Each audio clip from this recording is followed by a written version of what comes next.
সময়টা একটু ক্রুশিয়াল সময়, প্রত্যেকের ভীষণ বাজে একটা পরিস্থিতির মধ্যে দিয়ে আমার শহর যাচ্ছে, তাতে আমাদের খুবই আমরা মনের দিক থেকে একটু ডিস্টার্ব, কিন্তু কাজ করে যেতে হবে, কাজটাই আসলে থেকে যায় মানুষের জীবনে। আমি একদম ছোটবেলা থেকে গান নিয়ে বড় হওয়া, আমার বাড়িতে গানের পরিবেশ, আমার মায়ের কাছে প্রথম হাতেখড়ি গানের, তারপর আমি বিভিন্ন গুরুর কাছে গান শিখি। শ্রদ্ধেয় শিপ্রা বোসের কাছে আমার ট্রেনিং ক্লাসিক্যালে, মাস্টার্স করি ইন্ডিয়ান ক্লাসিক্যালে চণ্ডীগড় ইউনিভার্সিটি থেকে, প্রাচীন কলা কেন্দ্র, সেখান থেকে। তো জার্নিটা অনেক বড়। প্লাস আমার স্কুলেও ইলেকটিভ সাবজেক্ট মিউজিক ছিল, সেই মিলিয়ে আর কি music is magic for me. এটা চারখোল বলে একটা গ্রামে, ছোট্ট একটা গ্রাম, সেখানে একটা পাহাড়ি পরিবেশে ওইটা শ্যুট করা, এবং সেই গ্রামটাতে লোক প্রায় থাকেই না বলতে গেলে, খুব কম লোক, এবং এত ডিস্টারবেন্স কম আর কি সেখানে। তো খুব ইন্টারেস্টিং। আমরা সব রিতমের টিম, অ্যাকচুয়ালি রিতম প্রোডাকশনেরই কাজ এটা।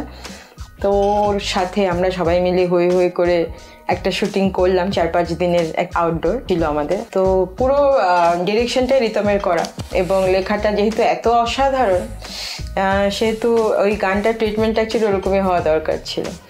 তো overall it's a nice experience. আসলে যেহেতু আমরা কাজ করি, তো সবার সাথে মোটামুটি ইন্ডাস্ট্রির পরিচয় আছে, বিভিন্ন সেগমেন্টের লোকের সাথে পরিচিত আমরা। তো ওই করতে অমিতের সাথে আমার কথা হলো, অমিত চ্যাটার্জি, ও খুব ভালো কাজ করছে এখন। তো অমিতকে আমি বলছি তুমি আমার জন্য একটা গান বানাও। তো তখন ও বললো ঠিক আছে, তাহলে একটু সময় দিতে হবে। তো 1 মাস 1.5 মাস বলে একটা সময় দেওয়া হলো। তারপরে ও একটা লিরিক্স পেয়ে সেই লিরিক্সটার এগেনস্ট একটা টিউন করে আমাকে পাঠায়, এবং সেটা দেখলাম যে এত স্পেশাল, এত অপূর্ব সুন্দর শব্দ চয়ন, রিতমের লেখা। তখন আমি রিতমকে অত চিনতাম না, অমিতের থ্রু দিয়ে রিতমের সাথে পরিচয়। তারপরে তো যাই হোক, গানটা ওইভাবে করে বেড়ে ওঠা, গানটারও একটা জার্নি আর কি, কিভাবে গানটা বড় হলো সেটাও একটা জার্নি। তো আমাদের অনেকটা সময় লেগেছিল, because Amit is otherwise very busy. তো ওর সময়, রিতমের সময়, আমার সময়, সব কিছু মিলিয়ে বেশ অনেক দিন লেগেছে গানটাকে ম্যাটেরিয়ালাইজ করতে। তারপরে গানটা তৈরি হয় এভাবে। আমি ভীষণ খুঁতখুঁতে একটা মানুষ, এটা যারা আমার সাথে কাজ করে প্রত্যেকেই জানে।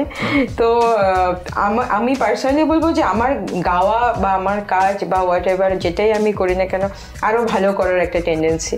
আজকে এটা করেছি, এরপরের রিলিজটা বোধহয় আরও বেটার হবে, এরকমই আশা নিয়ে প্রত্যেকটা কাজই করা। তো মানুষজন খুব ভালো বলছে, সেটা দেখে খুব ভালো লাগছে। আসলে মানুষই তো বলবেন, আমি নিজের কাজ খুব একটা নিজে বলতে পারবো না হয়তো যে কতটা ভালো, কতটা কি। ফিল গুড ফ্যাক্টর যদি না থাকে না, সেই কাজ খুব একটা মানুষের হৃদয়ে পৌঁছায় বলে আমার মনে হয় না। তো আমরা যেরকমই কাজ করি না কেন, আজকে যদি আমি একটা র্যাপ সংও বানাই, that also should be close to your heart. মানে আমার খুব ভালো লেগেছে, তখনই আমি কিন্তু বলবো যে তাহলে আমি কাজটা করব। আদারওয়াইজ হ্যাঁ, আমাদের অনেক কাজ এরকম অনেক সময় করতে হয়, যেমন আমাদের অনেক প্রোগ্রাম করতে হয় যেগুলো হয়তো আমার সং সিলেকশনের সাথে ম্যাচ করে না, কিন্তু তবুও করতে হয়। আমরা যেহেতু প্রফেশনাল লোক, আমাদের অনেক রকম জায়গায় কাজ করতে হয়, কিন্তু যখন আমি নিজের কাজ করি তাহলে আমার একদম নিজের পছন্দ মতন বেস্টটা দেওয়ার আর কি। তো এইটুকুই। এলে তুমি তাই তো এলো বর্ষা রঙের মেঘ, আমার থই হারানো জল ছবির পাড়ায়। এলে তুমি তাই বেড়েছে। Thank you favourite. খুব ভালো থাকো সকলে, গানে গানে থাকো, সুরে থাকো, প্রেমে থাকো, আর হ্যাঁ একটু পজিটিভিটি থাকো। এত হিংসা বিদ্বেষ থেকে আমরা যেন একটু দূরে থাকতে পারি, জীবনে যেন পজিটিভিটি থাকে প্রত্যেকে, সেই কামনা করছি।